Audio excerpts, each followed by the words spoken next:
warahmatullahi wabarakatuh. Selamat pagi anak-anak. Bagaimana kabar hari ini? Semoga sehat semua ya. Sebelum memulai pembelajaran pada pertemuan kali ini, mari kita berdoa bersama dengan kepercayaan masing-masing. Berdoa dimulai.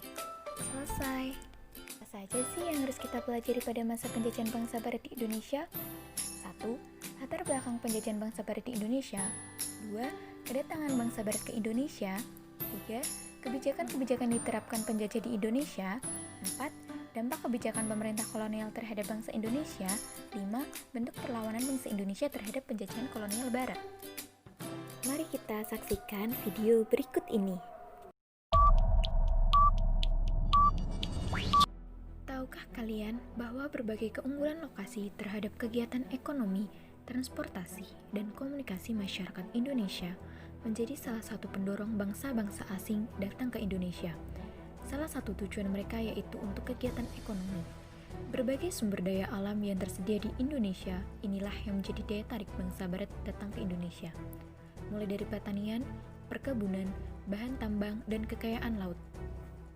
Latar belakang bangsa barat datang ke Indonesia. 1. Jatuhnya Konstantinopel ke Turki. 2. Daya tarik Indonesia. 3. Motivasi 3G. 4. Revolusi industri. Jatuhnya kota Konstantinopel ke tangan bangsa Turki pada tahun 1453 menyebabkan bangsa Eropa mengalami kesulitan mendapatkan rempah-rempah. Sehingga mereka berusaha mencari daerah penghasil rempah-rempah dengan melakukan penjelajahan samudra.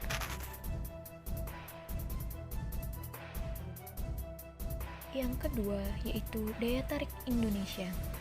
Daya tarik Indonesia bagi bangsa-bangsa barat yaitu adanya rempah-rempah. Dengan banyaknya rempah-rempah di Indonesia ini, maka Indonesia dijadikan sebagai tempat penjelajahan oleh bangsa barat.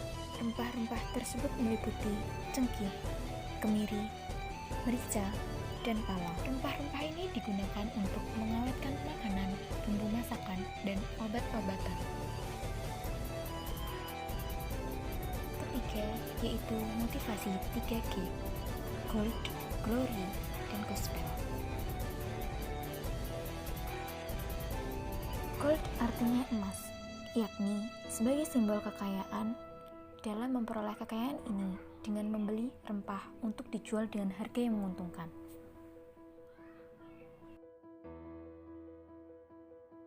Glory artinya kejayaan bangsa. Di sini bangsa barat selain mencari kekayaan juga untuk mencapai kejayaan bangsa mereka. Gospel artinya menyebarkan agama. Agama yang disebarkan oleh penjelajah barat yaitu agama Nasrani. 4. Revolusi industri di Inggris.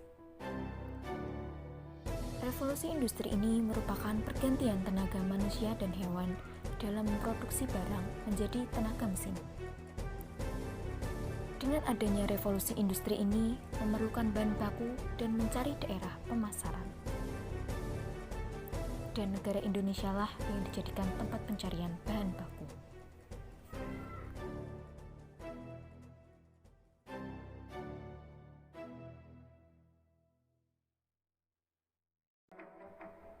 Dengan adanya penemuan kompas ini, bangsa barat tidak takut untuk penjelajahan samudra.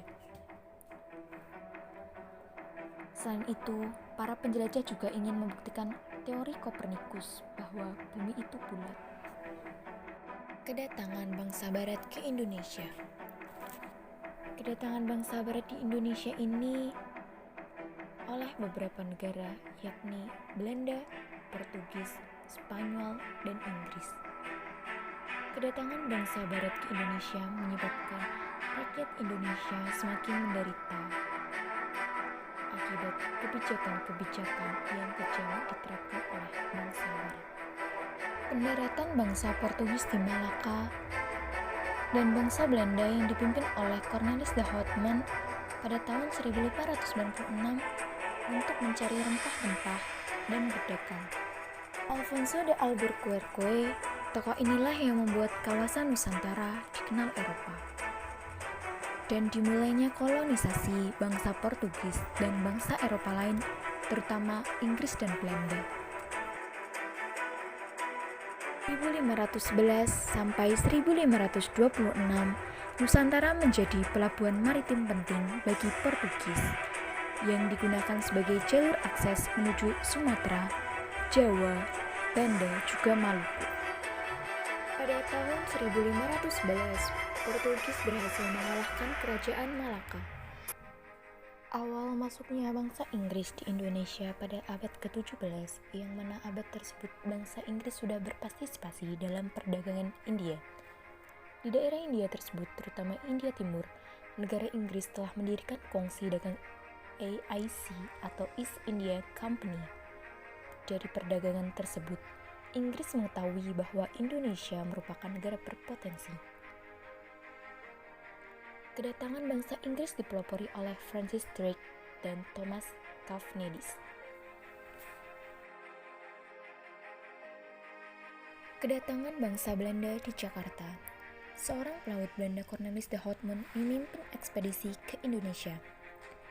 Pada tahun 1596, armada Houtman tiba di Pelabuhan Banten melalui Selat Sunda. Kedatangan Houtman di Indonesia kemudian disusul dengan ekspedisi lainnya. Banyaknya pedagang Belanda di Indonesia, maka muncullah persaingan dari mereka sendiri. Untuk mencegah persaingan tidak sehat, maka didirikan VOC (Voynich Oost Indies Company) atau Perserikatan Maskapai Hindia Timur pada tahun 1602. Kebijakan-kebijakan pemerintah kolonial Barat di Indonesia. Yang pertama, monopoli perdagangan. Monopoli perdagangan ini oleh VOC, di mana VOC memiliki hak-hak oktoral. Hak oktoral VOC: 1. Hak monopoli dagang. 2. Membentuk tentara sendiri. 3. Melakukan perjanjian politik dan ekonomi dengan kerajaan-kerajaan. 4. Hak mencetak mata uang sendiri. Kerja paksa atau kerja rodi, yaitu kerja yang dipaksakan tanpa memperoleh penghasilan yang layak, tidak diperhatikan asupan makanan, dan melakukan pekerjaan di luar batas-batas kemanusiaan. Bentuk-bentuk kerja paksa meliputi pembuatan benteng-benteng pertahanan, pembuatan jalan-jalan. Tahap pertama pembuatan jalan yakni untuk membuka poros Batavia, Banten. Tahap kedua pembuatan jalan dari Anyer Panarukan sepanjang 1000 km pantai utara Jawa, kurang lebih 1000 km. Pembangunan pangkalan armada di Anyer dan Ujung Kulon. Keempat, membangun pabrik senjata di Semarang dan Surabaya. Aturan kerja paksa atau kerja rodi.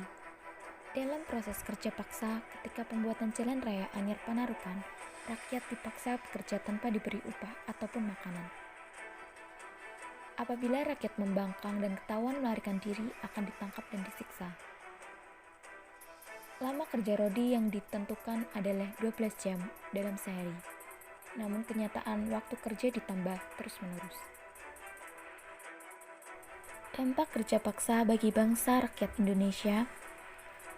Dampak negatif meliputi menimbulkan penderitaan bagi rakyatnya, meningkatnya kemiskinan karena rakyat bekerja tanpa diberi upah, kesehatan rakyat merosot karena dipaksa kerja secara terus-menerus, banyaknya kematian.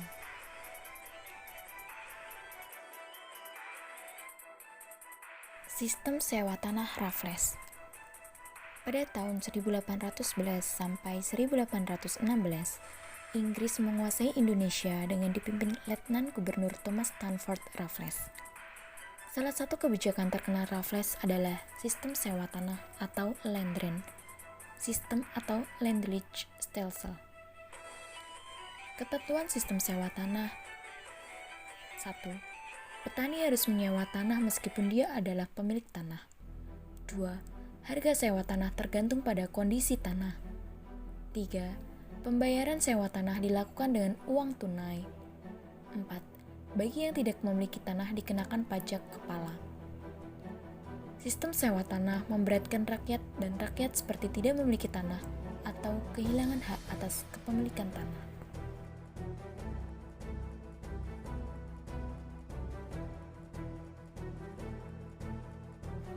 paksa atau kultur stelsel. Pada tahun 1830, Van den Bosch menerapkan sistem tanam paksa atau kultur stelsel. Kebijakan ini diberlakukan karena Belanda menghadapi kesulitan keuangan akibat Perang Jawa atau Diponegoro pada tahun 1825 sampai 1830 dan Perang Belgia 1830 sampai 1831.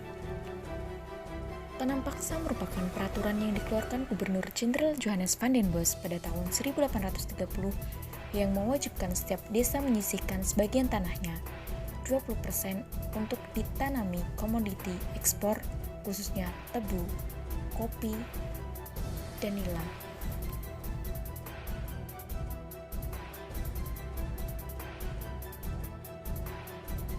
Aturan tanam paksa 1. Ketentuan tanah yang digunakan untuk tanaman wajib hanya 1/5 dari tanah yang dimiliki rakyat. Kenyataannya selalu lebih, bahkan setengah bagian dari tanah yang dimiliki rakyat. 2. Kelebihan hasil panen tanaman wajib tidak pernah dibayarkan. 3. Waktu untuk kerja melebihi dari 66 hari dan tanpa imbalan yang memadai. 4. Tanah yang digunakan untuk tanaman wajib tetap dikenakan pajak. Penderitaan rakyat akibat tanam paksa meliputi jumlah kematian rakyat Indonesia yang tinggi akibat kelaparan dan penyakit kekurangan gizi.